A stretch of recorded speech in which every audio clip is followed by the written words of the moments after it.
Garçom, Pois não, senhor. por favor, pode me trazer o cardápio? Está começando mais um episódio do podcast Informa. Sejam todos muito bem-vindos ao nosso 22º episódio do nosso podcast. Hoje nós vamos falar sobre algo que afeta a vida de praticamente todo mundo, mas que a gente ainda costuma abordar do jeito errado: a nossa relação com a comida. Vivemos na era do terrorismo nutricional. Uma hora o vilão é o carboidrato, na outra é a gordura. A promessa da dieta milagrosa da vez está sempre a um clique de distância, mas o resultado final a gente já conhece: uma decepção, um efeito sanfona e uma sensação constante de culpa. Por que é tão difícil manter o peso? Por que ainda existem pessoas que contam calorias? A resposta não está no que está no seu prato, mas sim no nosso comportamento alimentar. Comer é biologia, mas também é emoção, hábito, cultura e psicologia. Para nos ajudar a virar essa chave e entender a ciência por trás da criação real de novos hábitos, a nossa convidada de hoje é uma das maiores autoridades do país no assunto. Especialista em bem-estar e coautora de um livro que é um verdadeiro manifesto de libertação, O Fim das Dietas, uma obra que nos ensina a olhar para o emagrecimento de forma multidisciplinar e, acima de tudo, muito sustentável.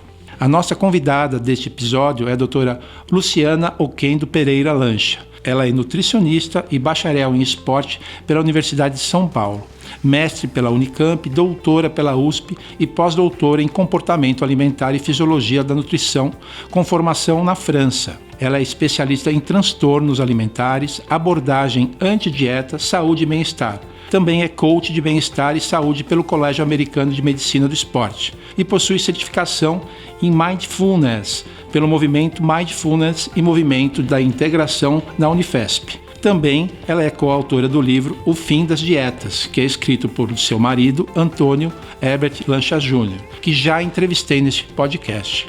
O livro ele é considerado uma referência para quem busca uma relação mais saudável com a alimentação. Neste episódio, eu tenho certeza de que com a ajuda da Luciana, nós vamos entender por que você precisa de uma vez por todas fugir das dietas restritivas para aprender a comer de verdade e ficar feliz com o corpo que possui.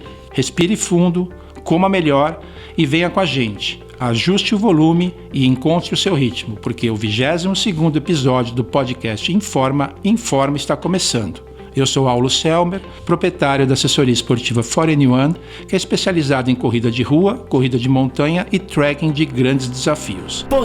Podcast Informa com Aulo Selmer. Tudo bem, Luciana? Obrigado aí pela sua participação, para a gente conversar aí um pouquinho sobre um tema que atinge todos nós, pois sempre queremos perder alguns quilos e temos muitas dúvidas. Para iniciar a nossa conversa, eu gostaria que você explicasse a definição de comportamento alimentar. Tudo bem, Luciana? Tudo bem, Aulos, obrigada pelo convite, é uma honra estar participando aqui. É muito interessante esse tema. Quando a gente fala de comportamento alimentar, a gente precisa entender que isso envolve o que leva as pessoas a escolherem o que elas vão comer, o que elas ingerem, como elas se sentem após o consumo alimentar. Então, tudo que envolve o antes, o durante e o depois é o que define realmente o comportamento alimentar, e não é só aquilo que está no prato, né? Uma pessoa, por exemplo, que come um chocolate e sente culpa, isso interfere no comportamento alimentar, porque pode ser que ela coma a caixa para se livrar daquela tentação. Por isso que como as pessoas se sentem também após o consumo, faz parte dessa definição de comportamento alimentar. Então, Luciana, envolve todo o ambiente em que essa pessoa está envolvida, não é correto essa minha afirmação? Sim, é correto, porque muitas vezes a gente tem não só o ambiente considerado ali onde as comidas, os alimentos ficam dispostos na casa, aquele chocolate que fica do lado do sofá, mas também o comportamento das pessoas com que essa pessoa convive. Então, de repente, é um marido que fica chateado se a esposa não divide o vinho, é alguém que agrada com sobremesa, agrada sempre trazendo um doce. Então, tudo que está ao redor dessa pessoa, o ambiente, as pessoas, também influenciam o comportamento alimentar desse indivíduo. Aquela estratégia, eu tenho uma estratégia, queria a sua opinião, eu gosto, por exemplo, de chocolate, como você já citou aqui. Se eu não ter esse chocolate na prateleira lá no armário da minha casa, isso vai me ajudar? Isso pode te ajudar a evitar um consumo mais impulsivo. Quando você, ou se você tiver, a gente fala, não deixa ele tão à mão, porque senão é capaz de você consumir sem nem perceber que está consumindo chocolate. Pode tê-lo ali em algum lugar, mas não tão acessível para que dê tempo de você parar e pensar se você realmente está com vontade de comer um chocolate ou se você só está comendo o chocolate porque ele está ali presente no ambiente, que a gente fala que é um consumo ali do ambiente, um consumo quase que social, que você passou pelo chocolate e aí você pegou e não foi realmente uma decisão intencional. Nossa, que vontade que eu tô de comer aquele chocolate que eu trouxe, por exemplo, da minha última viagem ou que eu ganhei de presente. Então, de fato, você não ter ou você tê-lo de uma forma que não fique tão à vista, faz com que o seu consumo seja mais racionalizado e menos impulsivo. Eu vou ter que usar essa estratégia, porque, vou ser sincero, às vezes ele se transforma num comportamento impulsivo, dependendo da barra de chocolate que está lá no meu armário da cozinha. Bom, Luciana, como de costume, a gente sempre tem o áudio aqui dos nossos ouvintes. Então a gente vai começar com o áudio do Daniel, ele é corredor. Eu acho que ele traz uma dúvida bem interessante. Então vamos ouvir o áudio do Daniel. Olá, meu nome é Daniel, tenho 63 anos, tenho feito atividade física já tem 13 anos e a minha pergunta é a respeito de como se deve trabalhar a mudança de comportamento alimentar para evitar o famoso efeito sanfona. Muito obrigado, até logo. Bom, Luciana, além de responder essa dúvida do Daniel sobre o efeito sanfona, eu gostaria de acrescentar 2 perguntas. Então, na sua opinião, por que as dietas restritivas elas não funcionam, ou se elas funcionam, você vai me falar, e estratégias relacionadas àquela contagem de calorias também não seriam um bom caminho ou seriam um bom caminho? Então vamos lá, com as suas respostas, Luciana. Então, essa questão do Daniel, ela é muito interessante porque o que realmente acontece quando as pessoas seguem uma dieta, e aí já encaixando essa sua pergunta, por que as dietas restritivas não funcionam? Porque elas têm data para terminar. Então, ou é um peso que eu atingi, ou é uma prova que eu consegui fazer, ou é um casamento que eu precisava entrar num vestido. Tudo aquilo que tem data para terminar não vai funcionar a longo prazo. E é esse o tal do efeito sanfona. Depois que eu atinjo o meu objetivo, eu posso parar a minha dieta, posso voltar a comer como eu comia antes, e aí, muito provavelmente, essa pessoa volta a recuperar o peso que ela perdeu. Mas aí tem um ponto muito importante, Aulos. As pessoas normalmente não recuperam o peso perdido, elas recuperam o peso maior do que o peso perdido. Porque durante esse processo de dieta restritiva, é muito comum a perda, por exemplo, de massa muscular, de massa magra, que vai fazer com que o gasto calórico desse indivíduo caia e quando ele volte a se alimentar, ele vai ter um peso de gordura que vai aumentar ainda a mais do que aquilo, e isso é muito clássico na literatura científica, do que aquilo que ele perdeu. Então ele perdeu 5, depois ele ganha 6, 6,5. Aí depois ele perde, chega algum momento que ele decide outra dieta, ele volta para a restrição, até ele chegar no peso alcançado, chega uma hora que ele não aguenta, ele relaxa, e aí ele volta com peso acima do que aquele iniciou. Então ao longo das décadas, a gente tem muitos dados mostrando isso, se submeter a dietas restritivas faz com que o peso corporal aumente. E essa questão de contar as calorias, por que isso não funciona? Porque quando a gente conta calorias, a gente não tem ali necessariamente uma ideia ou uma reprodução da qualidade nutricional daquele alimento. A gente está só contando caloria, então a gente pode consumir alimentos que te deem uma caloria, mas não te trazem nenhum tipo de nutriente. E hoje a gente sabe que o mecanismo de saciedade, de controle de fome, de controle de até questões emocionais estão relacionados com a qualidade nutricional de um alimento. E não só necessariamente da quantidade de calorias que aquele alimento tem. Então a gente pode pegar, por exemplo, um punhado de nuts, de castanhas, de amêndoas, e a gente pode pegar um pedaço de chocolate, que vai ter mais ou menos a mesma quantidade calórica. Mas a gente vai ter ali, nutricionalmente, nessas amêndoas, uma característica, né, assim, em termos de vitaminas e de minerais, muito mais completas do que só num pedaço de chocolate. É importante entender que é necessário gerar um déficit calórico, isso é fundamental, mas não é só sobre isso, a questão do emagrecimento. Eu também tenho uma situação que eu queria a sua opinião. Eu trabalho com treino de corrida, né? Então as pessoas, elas realizam o treino e depois elas olham lá no relógio inteligentes e falam, opa, hoje eu gastei 500 calorias aqui. Então eu estou liberado a comer 500 calorias. Isso é correto? Depende muito do objetivo, isso que você falou é muito comum, porque muitas vezes o paciente no consultório fala, se eu estou treinando mais, eu não entendo por que eu não estou emagrecendo. Existe muito essa ideia, já que eu já treinei hoje, tudo bem, se eu comer um pouco a mais, né, uma colherada a mais, um doce a mais, depende do objetivo, porque se o objetivo dessa pessoa, né, por exemplo, desse seu aluno, é emagrecer, ele não pode compensar tudo aquilo que ele perdeu na ingestão calórica, como uma conta bancária. Se ele colocar, né, para dentro aquilo que ele tirou, a conta vai ficar igual. Então, ele precisa manter esse déficit calórico. Então, isso é uma questão de comportamento, quer dizer, um gatilho que leva a pessoa a consumir. Hoje eu já treinei, então eu posso comer um pouco a mais. Quando, na verdade, se o objetivo dela é emagrecer, o raciocínio não vai funcionar, né? A ideia seria, olha, hoje eu já treinei, que legal, vou manter esse déficit calórico. Isso acontece com alguns alunos, eu tenho alguns pacientes, você deve ter alguns alunos que têm esse comportamento também, do tipo assim, nossa, hoje eu acordei cedo, já fui lá, já treinei, não vou jogar fora meu treino consumindo qualquer coisa. Então, para algumas pessoas, o treino traz uma consciência melhor nas escolhas alimentares. Para outras, é como que, tá pago, né? Já fiz meu treino, posso comer. Bom, tá dado o recado aí, a gente tem que ficar bem atento a essas situações que eu acho que acontecem com uma certa frequência com muitas pessoas. Bom, pessoal, mais um minuto e a gente está de volta aqui no nosso bate-papo, no podcast Informa, com a doutora Luciana. Qualidade de vida com Aulo Selmer. Você sabe o que é rinite? Quando um quadro de gripe, resfriado ou alergia se agrava, podemos então desenvolver uma rinite, que é uma reação alérgica respiratória que costuma aparecer com a exposição a algo estranho, podendo se desenvolver ao longo da vida ou também ser genético. O nariz é o primeiro local por onde o ar passa até alcançar os seus pulmões. Para exercer essa função corretamente, o nariz possui um complexo mecanismo de defesa. Por isso, ao entrar em contato com alguma substância tóxica, ele desencadeia uma resposta para impedir que essa substância alcance os seus pulmões. Essa reação é normal e todas as pessoas, ao entrarem em contato com algumas substâncias tóxicas, apresentam esses sintomas. Por isso, quando ficamos gripados, apresentamos aquela obstrução nasal, espirros e coriza, pois seu organismo tenta impedir que o vírus alcance seus pulmões através do ar. Pense nisso e bons treinos. Aulo Selmer, qualidade de vida.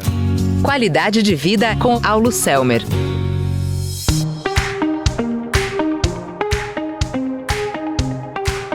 Luciana, antes de a gente ouvir mais uma pergunta de nossos ouvintes, eu gostaria da sua opinião sobre se existe uma diferença muito grande entre a fome física e a fome emocional. Como o comportamento alimentar vai acabar nos ajudando a identificar quando estamos comendo para nutrir o corpo e quando estamos comendo para nutrir a nossa emoção. A minha pergunta é válida? É válida, Aulos, porque muitas vezes quando eu pergunto, por exemplo, para um paciente, mas nesse horário que você está fazendo esse consumo, que você está me relatando, é fome fisiológica, é fome do corpo? O paciente fala, não sei responder. Então, de fato, as pessoas não têm o hábito de parar para identificar qual é a origem dessa fome, né? Se realmente é uma vontade emocional, ou é uma fome física, ou até a gente fala de uma vontade específica, né? De um apetite. A gente fala, nossa, que saudade que eu tô daquele bolo de banana da minha avó, que é uma coisa muito específica. A fome física, ela normalmente, ela aumenta aos poucos, ela não chega de uma hora para outra, ela é gradativa. E ela traz sinais físicos, então ela traz um estômago às vezes que ronca, uma dor de cabeça, uma irritação, uma redução de concentração, às vezes uma mudança do hálito. Quando a gente come e a gente está com a fome física, ela promove saciedade, ela encerra, né? Você percebe a saciedade e é muito comum que ela aconteça longe da última refeição.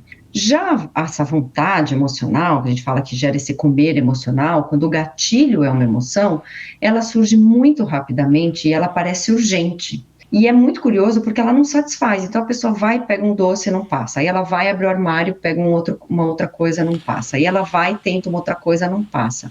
Ela não satisfaz e ela traz culpa normalmente. E ela pode acontecer a qualquer momento, muitas vezes até logo após a última refeição ela chega.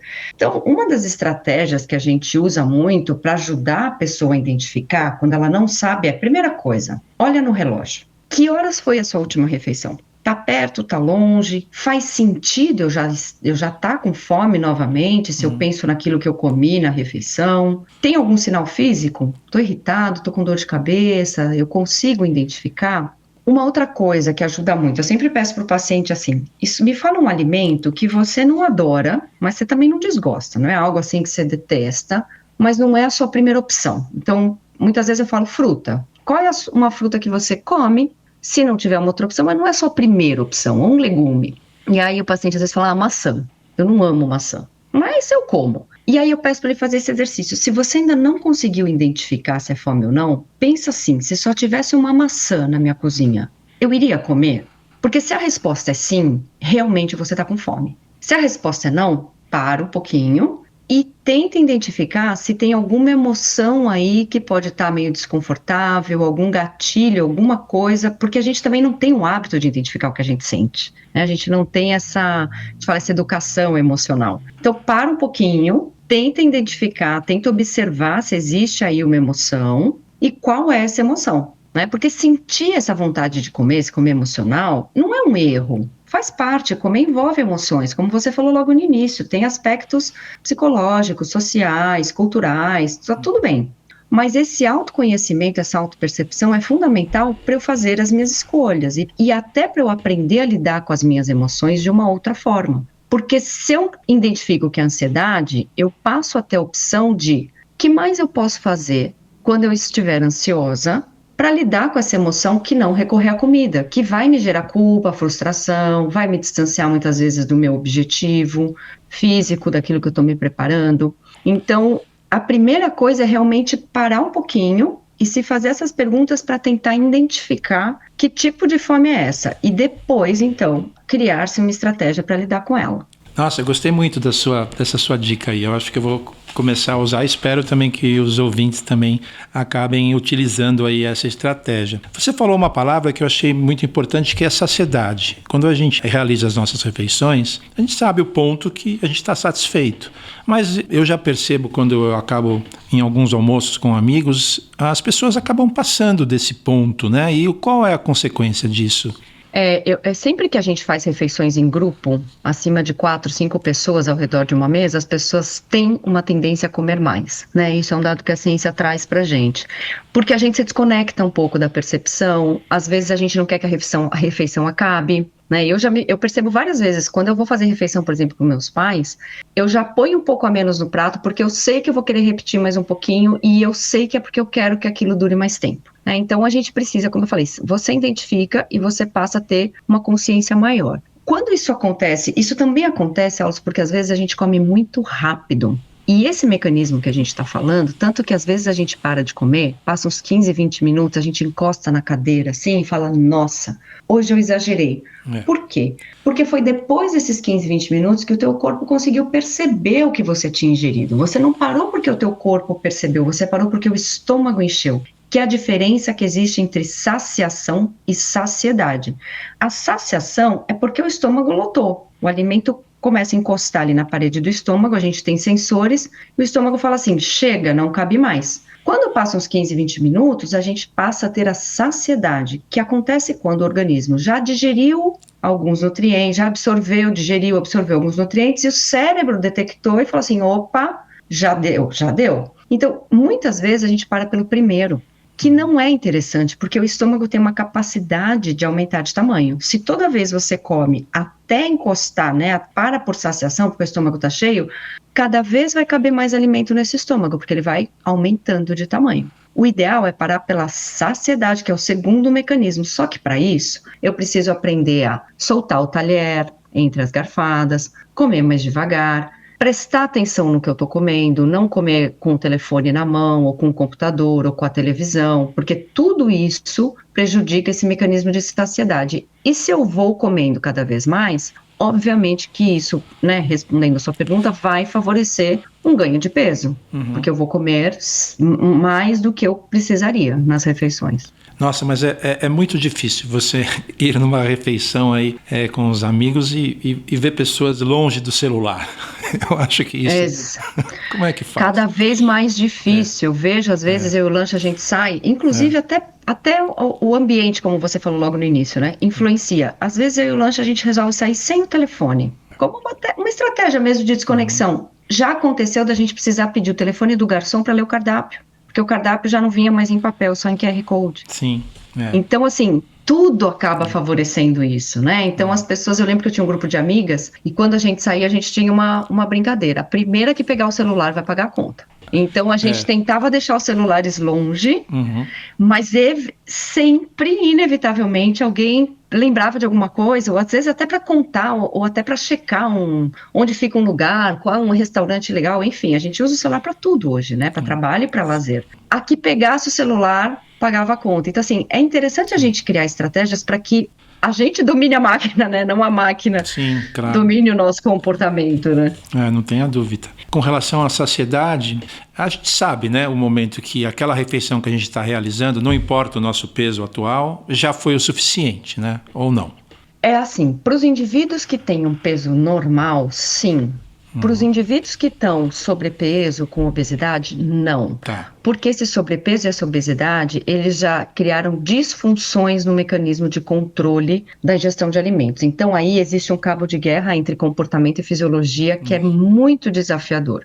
Porque esses indivíduos, eles desenvolvem, por exemplo, resistência à leptina, que é um hormônio que leva à saciedade. Então, eles têm altos níveis de leptina, mas eles não têm a mesma sensação de saciedade do indivíduo com peso normal. Eles também têm maiores concentrações de hormônios que induzem a fome, como, por exemplo, a grelina. Então, por isso que vai ficando cada vez mais desafiador, porque aí, de fato, o corpo ele já não sabe mais, assim como na anorexia também. Na anorexia, no início, a pessoa sente fome e não come, porque ela é uma capacidade que ela desenvolve de ter um controle, é algo que ela controla, isso para ela é positivo, até que chega um ponto que realmente ela não sente mais fome. Então, quando a gente tem essa disfunção, o desafio é maior, porque não dá para a gente falar, olha, come, presta atenção e para quando você estiver satisfeito. Porque ele vai sempre passar do limiar, entendeu? Imagino. Bom, a gente está falando sobre pessoas que têm uma rotina com as suas refeições, vamos dizer, de uma forma recomendada. E agora a gente vai entrar em um assunto um pouquinho polêmico. A gente vai ouvir o áudio da Bruna. Qual é a dúvida dela?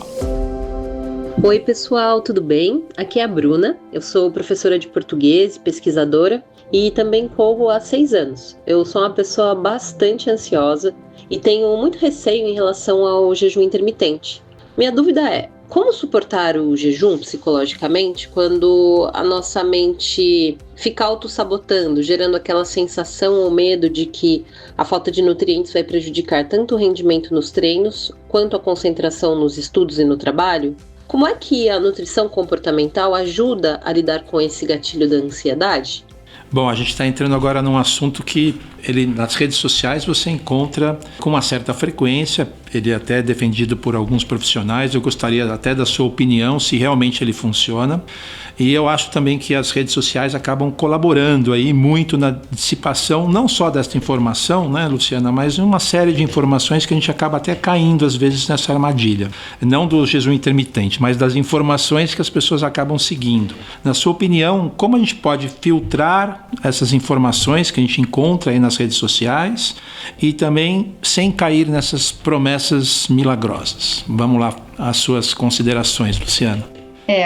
Hoje as mídias sociais elas acabam sendo uma fonte de divulgação de informação e de desinformação, né? Porque todo mundo pode falar ali, quem tem conhecimento, quem não tem conhecimento. Então, é muito difícil, né? Eu sempre falo, olha, tenta buscar qual é realmente a formação dessa pessoa, qual a experiência dessa pessoa, porque tem muita gente falando pela própria experiência, mas que não tem uma bagagem, né, científica ou de pesquisa, ou enfim, de estudos e assim por diante. Mas também é um desafio, Aulos, eu acho que você vai concordar comigo, porque o ser humano, ele gosta de um atalho, ele gosta de um quick fix. Então, quando surge ali alguma coisa do tipo, resolva isso, aprenda inglês dormindo, as pessoas que querem aprender inglês muitas vezes vão se interessar, porque é natural do ser humano querer ou buscar estratégia. Não é só, eu falo isso muito para os meus alunos, né, de pós-graduação, para os meus alunos, para os nutricionistas, não é só na área do emagrecimento. Para tudo a gente quer um caminho mais curto, né? A questão do jejum intermitente, ela surgiu, na verdade, de estudos de hábitos e práticas religiosas. Então existe, né, em várias religiões, acho que em todas as religiões, mas cada uma, né, com as suas regras, as questões da purificação, né, do jejum, do ficar sem comer. Então no judaísmo a gente tem muitas vezes, inclusive sem ingestão de água, a gente tem a época entre Carnaval e Páscoa, né, na religião católica, enfim, a gente tem isso em muitas religiões. E aí a origem do jejum, ela vem daí, ela vem de uma questão religiosa. Na questão do emagrecimento, o que acontece? Para algumas pessoas é muito fácil ela parar de comer às 18 horas e comer de novo só no outro dia, ficar 12 horas sem comer ou ficar 14 horas sem comer, isso para ela não é um sacrifício. Então, o que eu vou te dizer? Ele pode funcionar quando isso não acontecer exatamente isso que a Bruna relatou. Quando for um desafio e for um fator gerador de estresse, de ansiedade e um gatilho para na primeira refeição a pessoa comer muito, porque eu já peguei paciente que fazia o jejum, mas quando ele podia comer, ele comia tanto que ele compensava aquelas 14 horas que ele tinha ficado sem comer. Aí não vai funcionar. Então não existe, hoje em dia o que a gente percebe é que não existe uma solução que vai atender a todos. Se a pessoa fica bem, ela faz uma última refeição às 6 da tarde e ela vai comer de novo 9, 10 da manhã e não foi um sacrifício, ela não ficou com esse pensamento, isso não gerou ansiedade, isso não foi um gatilho, ela não se sentiu mal, ela não treina nesse horário, porque é muito complicado se a pessoa está fazendo, dependendo do treinamento que ela está fazendo, ela fazer um treino logo após um longo período de jejum. Inclusive, se estudou o jejum intermitente na prática esportiva, né? E havia uma hipótese inicial de que ele poderia trazer uma melhora, porque ele promove ali uma alteração mitocondrial e etc., mas que quando a gente vai ver no desempenho na hora da competição, isso não traz uma melhora de resultado, uma resposta de melhora de desempenho esportivo. Então, ele pode funcionar, desde que ele não traga tudo isso que a Bruna falou, porque isso vai começar a gerar uma relação ruim com a comida, que a gente fala muito no comportamento alimentar. Eu quero comer, mas eu não posso, eu tô com fome, mas eu tenho que me privar. Essa relação é ruim, isso acaba gerando um gatilho que a gente fala, né, um ciclo de consumo, culpa, recompensa. Eu fico resistindo, chega uma hora que eu não aguento, eu como, isso me traz culpa, frustração, e muitas vezes eu vou lá e como de novo, e eu fico nesse ciclo que não é saudável, né, que acaba piorando essa relação com a comida. Então, essas suas colocações vão de encontro aí às situações que eu também passo aí no meu dia a dia do meu trabalho. Pessoas que logo de manhã preferem treinar de manhã, existem pessoas que não realizam a sua refeição antes do treino e vão muito bem, e tem pessoas que realizam as refeições e também vão muito bem. Isso está correto ou não? Isso é muito individual, porque assim, logo que a gente acorda, a gente demora um pouco para ter a sensação de fome, né? Então, para a grelina, que é esse hormônio da fome, subir e a gente começar a ter essa sensação de fome, é uma variação muito individual. Então, algumas pessoas nem conseguem comer de manhã. E a gente acreditava lá atrás que, olha, mesmo que você não tenha fome, força. Hoje a gente percebe, os estudos científicos mostram pra gente que não tem essa necessidade da pessoa forçar um alimento. Que muitas vezes eu falo, dependendo da intensidade do treino, é muito mais importante o jantar na noite anterior do que o café da manhã antes do treino. Até porque algumas pessoas, realmente, a gente, né, que treina, né, nós somos da mesma área, muitas vezes você comer e sair para um treino intenso, não vai dar certo, né? Porque todo o seu sistema circulatório está voltado ali para sua digestão, e aí você começa a precisar desviar isso para a musculatura, isso atrapalha a digestão, você nem digere nem treina direito. Então, é importante buscar um nutricionista para ter essa orientação, e não realmente, a pessoa não precisa se forçar a comer, porque é isso que você falou. A pessoa às vezes vai bem nesse jejum, de não fazer uma refeição pré-treino. Se o treino é muito longo, às vezes a gente pode usar suplementos, né? Se ela vai treinar 2, 3 horas e de repente não teve um bom jantar, mas não teve uma ingestão adequada de manhã, a gente pode usar suplementos no meio desse treino, que são de fácil digestão, absorção, não desviam, né, o fluxo sanguíneo, e essa pessoa pode fazer uma refeição depois do treino, quando o treino acabar sem problemas nenhum. Como também tem as pessoas que não realizam a refeição, começam a treinar e entra o fator comportamental, não vê um bom desempenho, que provavelmente não aconteceu isso, e se sentem com aquela decepção que o treino não foi tão bom assim em função de não ter se alimentado, não é isso? Mas aí é muito, isso acontece muito, e você também deve ter percebido já isso na sua prática, com pacientes que restringem o carboidrato. O desempenho deles cai, e aí é um desafio, porque vamos supor que a gente está falando de um aluno que não prefere treinar sem comer, ou não gosta, ou depois não digere, enfim, se sente melhor, ok. Mas à noite ele tem medo de comer carboidrato, então ele também não põe carboidrato no jantar. Vai ser muito difícil essa pessoa ter um bom desempenho. Ela até pode ter um bom desempenho, mas às vezes, se ela tivesse alimentado bem à noite, o desempenho dela seria ainda melhor. É verdade. Ou se ela coloca alguma coisa para quebrar esse jejum, né? Então a gente fala assim, toma um copo de suco, uma fatia de pão com geleia, põe um carboidrato, tem que ser uma coisa de fácil digestão, né? Com pouca gordura nesse horário, pré-treino, para quebrar um pouco esse jejum, para você se sentir melhor. Como tem gente que às vezes não come, aí tem uma crise de hipoglicemia no treino, porque realmente faltou. Então, assim, isso tem que ser avaliado individualmente, né? Então, eu acho que esse é um desafio, porque a gente fica querendo uma receita de bolo que vá... As pessoas buscam muito uma receita, né? Olha, funcionou ali, então vai funcionar para mim. E não é assim, isso é muito individual. Isso precisa ficar bem fortalecido aí, essa sua colocação, porque as pessoas vão atrás de receitas, né? E às vezes acaba não funcionando para a pessoa e fala para o amigo ou para a amiga e assim vai. Bom, pessoal, estão gostando do podcast? Eu espero que sim. Se você quiser se aprofundar no assunto ou se você quiser tirar dúvidas, é muito simples. Você pode enviar uma mensagem no meu Instagram, que é auloselmer, com 2 L's, o Selmer, que eu encaminho para a Luciana, que é a entrevistada deste episódio, e aí ela vai responder a sua dúvida, eu tenho certeza.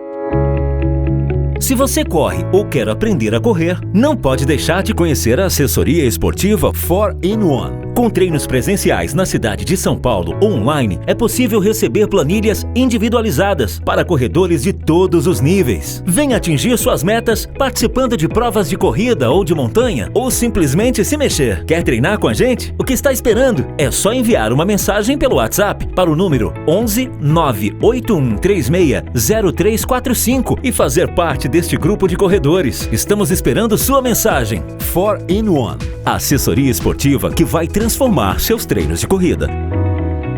Podcast Informa em Forma. Momento em Forma. Bom, pessoal, agora chegou o momento do Em Forma, onde a nossa convidada, que é a Luciana, ela vai trazer uma sugestão de um livro ou um filme que ela gosta ou uma dica especial para os ouvintes aqui do podcast. Luciana, qual é a sua dica deste episódio? Então, eu tenho um livro que eu li que me ajudou muito nessa questão de mudança de comportamento e que eu sempre indico, que chama Mude ou Morra. É um livro de um autor que chama Alan Dutchman e ele traz justamente essas reflexões, né? Por que você tem pessoas que de repente param de fumar do dia para a noite? E por que você tem, por exemplo, pessoas que passam a vida, por exemplo, tentando parar de fumar e não conseguem? Então ele vai trazendo muito essa reflexão de como ocorre esse processo de mudança interna, e isso eu acho que é um fator importante, porque nós não mudamos ninguém, as pessoas têm que mudar por si só, né?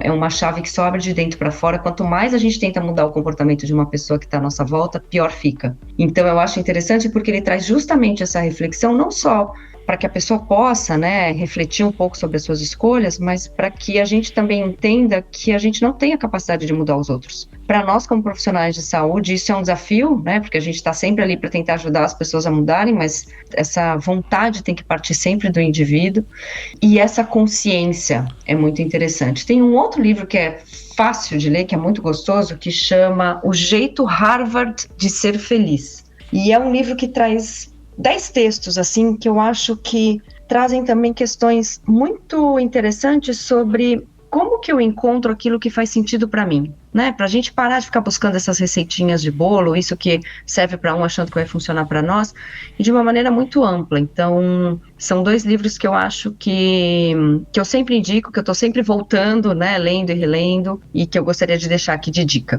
Ah, que bom.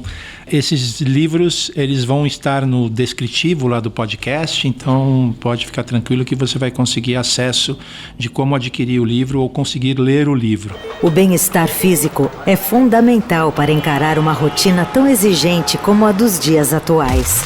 Você pratica exercícios? Malha? Corre? Está pensando em começar? O nosso personal trainer, Aulo Selmer, dá as melhores dicas no Qualidade de Vida. Como entender nosso corpo, os tipos de modalidades, as roupas e calçados esportivos ideais e os melhores indicadores para seu treino render ainda mais. Qualidade de Vida, com Aulo Selmer. Podcast Informa, com Aulo Selmer. Bom, pessoal, a gente está de volta aqui com o episódio O Fim das Dietas, o que fazer. A gente tem ainda mais um áudio agora da personal trainer Jaqueline, que traz um assunto também que eu considero polêmico. Vamos ouvir o áudio da Jaqueline. Olá, meu nome é Jaqueline, eu tenho 39 anos e sou personal trainer. E eu observo nas minhas clientes o uso crescente das canetas emagrecedoras ou o interesse, a respeito desse assunto. Na sua experiência, como as canetas emagrecedoras impactam no comportamento alimentar? Elas favorecem realmente uma reeducação alimentar consistente? Ou existe o risco da pessoa apenas comer menos enquanto usa o medicamento? E também gostaria de saber sobre os efeitos colaterais. O que você observa na prática clínica?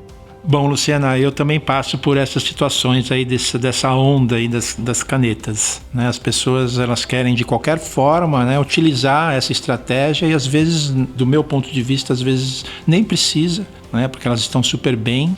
Isso tem também uma relação com o comportamento, mas eu queria saber da sua opinião sobre esse momento aí que a gente está passando aí, principalmente relacionado com a sua área de comportamento alimentar e a relação com as canetas emagrecedoras. Essa eu acho que é realmente algo que está impactando a economia mundial em vários aspectos, né? Essa questão das canetas. O que a gente tem na literatura científica é que, de fato, elas promovem, na grande maioria, né? Existem algumas pessoas que não respondem, mas na grande maioria, elas promovem uma sensação maior de saciedade, uma redução da ingestão de alimentos, porque ela é um análogo de dos hormônios que é o GLP-1 produzido pelo estômago, que tem essa função no organismo que é de saciedade. Então ela deixa às vezes a pessoa também meio nauseada, enfim. Quando a gente fala de comportamento alimentar, ela não promove uma reeducação alimentar por si só se o paciente não tiver, juntamente com o uso da caneta, buscando essa maior consciência na escolha dos alimentos.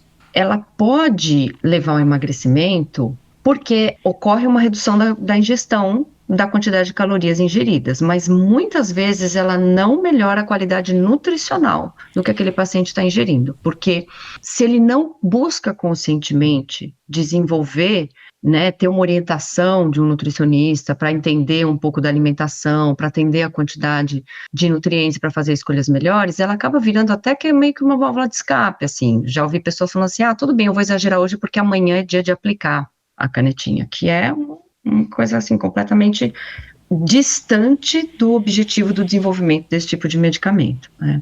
O que ele faz também em relação ao comportamento alimentar é que ele reduz uma coisa que é muito comum, assim, que a gente trata no dia a dia como um food noise, que é uma expressão popular, daquelas pessoas que ficam o tempo inteiro pensando em comida, imaginando o que vão comer, é um ruído que a gente fala, né? Uma pessoa que o tempo todo está com a questão da comida, da alimentação na mente, né? Como pop-ups mesmo, né? Como pensamentos intrusos. Então, esses pensamentos intrusivos e repetitivos sobre comida, ela diminui. Então, ela diminui um pouco essa ansiedade, essa angústia que às vezes acontece com esse ruído aí que a gente chama alimentar, né? Que fica na mente do indivíduo.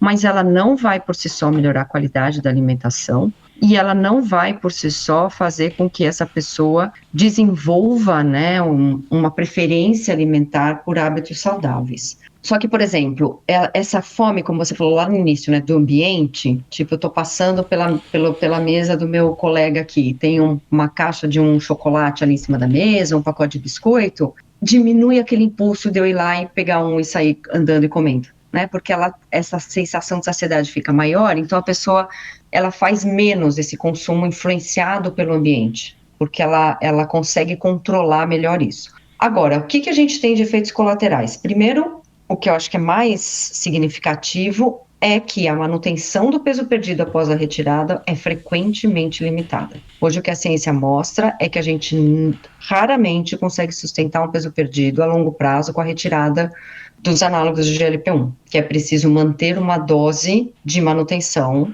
crônica, tá? Esse é um ponto.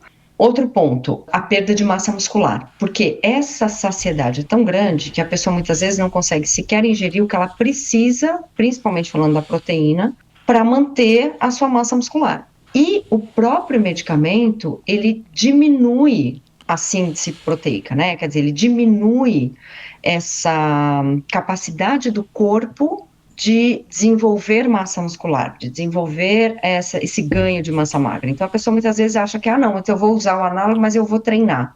Não é o mesmo resultado, porque ele torna esse processo mais difícil, sem contar, metabolicamente, sem contar que ele também prejudica a ingestão de proteína. E para a gente que trabalha aqui na prática clínica, é muito difícil conseguir fazer a pessoa ingerir o que ela precisa de proteína com essa medicação, porque ela se sente tão saciada que não vai. Né, como se aquelas pessoas, parece que meu estômago não dá, não consigo. Então, a gente ainda não tem 100%, né, clareza de como isso vai funcionar, mas ela está sendo muito promissora no controle de compulsão alimentar, né, então quando a gente fala ali de transtorno alimentar, na causa da compulsão e também desses pensamentos intrusivos e tal, ela, a princípio, está trazendo bons resultados, mas a gente ainda precisa investigar isso um pouco mais. Acaba entrando até numa contradição para as pessoas que realmente têm uma vida saudável e têm uma programação de treinos regulares, né, essa situação, né, porque na verdade ela até não precisa, para essas pessoas das alunas da Jaqueline, na verdade não precisariam usar esse tipo de estratégia, porque treinam, mas usam e acabam perdendo músculo. Não é? Exato, porque esse é o ponto, né? A gente tem muitas pessoas que, preciso perder 3 quilos, 4 quilos, 5 quilos e vai usar a caneta, né? Então, ela não foi desenvolvida para isso, mas é o que está acontecendo, né? A gente tem estudos mostrando, a gente tem uma série de relatos mostrando que, por exemplo, os restaurantes em São Paulo estão começando a desenvolver pratos menores, porque com essa história do uso da caneta, os pratos estavam voltando para a cozinha quase intocáveis.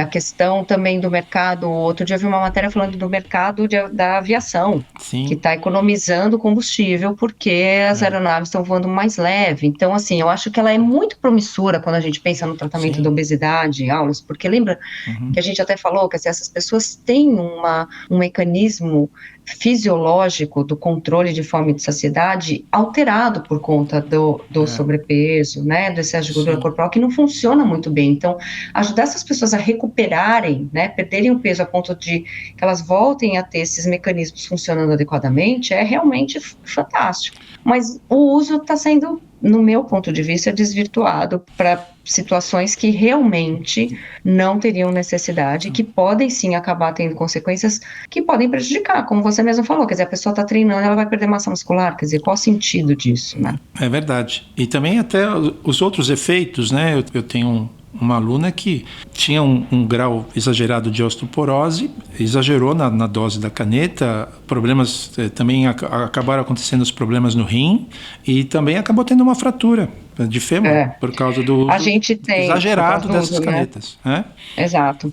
A gente tem também alguns relatos, né? Isso também já é bem constatado na literatura, desenvolvimento de cálculos na vesícula. Por quê? Porque como ela desacelera toda a motilidade, né, o processo de digestão, de absorção, toda essa motilidade do trato digestório, a própria vesícula vai tendo mais dificuldade de liberar os sais biliares. E aí, ali dentro da vesícula, eles vão ficando como se fosse uma lama, nessa consistência de uma lama, de um barro, e isso acaba favorecendo o desenvolvimento de cálculos na vesícula. Então, e eu também acho, Aulos, não sei se você vai concordar comigo, que ainda podem aparecer outras coisas, né? Outros efeitos a longo prazo, que a gente ainda está investigando.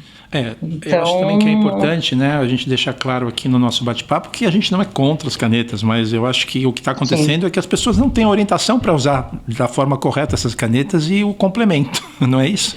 Exato. E a orientação, né? Sim. Atingir a quantidade de proteína, fazer os exercícios e usar realmente. Eu concordo com você, não é ser contra o uso das canetas, mas em quais situações é que elas realmente são necessárias. De que forma realmente elas podem contribuir de uma maneira adequada para a melhora da saúde, porque é isso que você falou, fica um contrassenso, né? A pessoa está buscando saúde, mas ela acaba indo para um outro lado, né? Bom, o recado está dado, cuidado, atenção, tenha orientação de pessoas que sejam profissionais adequados para te ajudar, eu acho isso muito importante. A gente já está quase no fim do nosso bate-papo, Luciana, mas a gente não pode deixar de falar do seu livro com o Lancha sobre o fim das dietas. Você é coautora, a gente já falou muito aqui sobre que a mudança precisa ser aquela mudança multidisciplinar, a relação com o nosso ambiente, a nossa casa, o trabalho, que acaba moldando aí o nosso comportamento aí diante do que comemos, sem que a gente acaba percebendo. Então eu tenho uma pergunta: se as dietas restritivas têm um fim, quem entra no lugar delas? Qual é o primeiro passo prático aí para alguém começar a mudar o seu comportamento alimentar hoje mesmo e conseguir de fato emagrecer, mesmo que seja sem a ajuda de um profissional? Para que você me passe um recado para essas pessoas, né? Como ela teria que agir e qual seria a melhor estratégia? É curioso isso, né? Porque a primeira coisa eu acho assim, se você perguntar para qualquer pessoa qual comportamento que você tem, né? O hábito que você tem na sua alimentação, pior comportamento que você tem, que você acha que você precisaria mudar em primeiro lugar, todo mundo sabe a resposta. Mas essa não é a pergunta certa. A pergunta certa é: você está pronto para começar a mudar esse comportamento? Porque eu posso não estar. Né? Então eu vou te dar um exemplo simples. Muitas vezes eu pergunto para o paciente, né, qual é o seu hábito de ingestão de bebida alcoólica? Ele fala assim para mim: a gente vive em São Paulo, aquela loucura, todo dia que eu chego em casa eu preciso de uma taça de vinho, de uma dose de alguma coisa para relaxar, senão eu não durmo.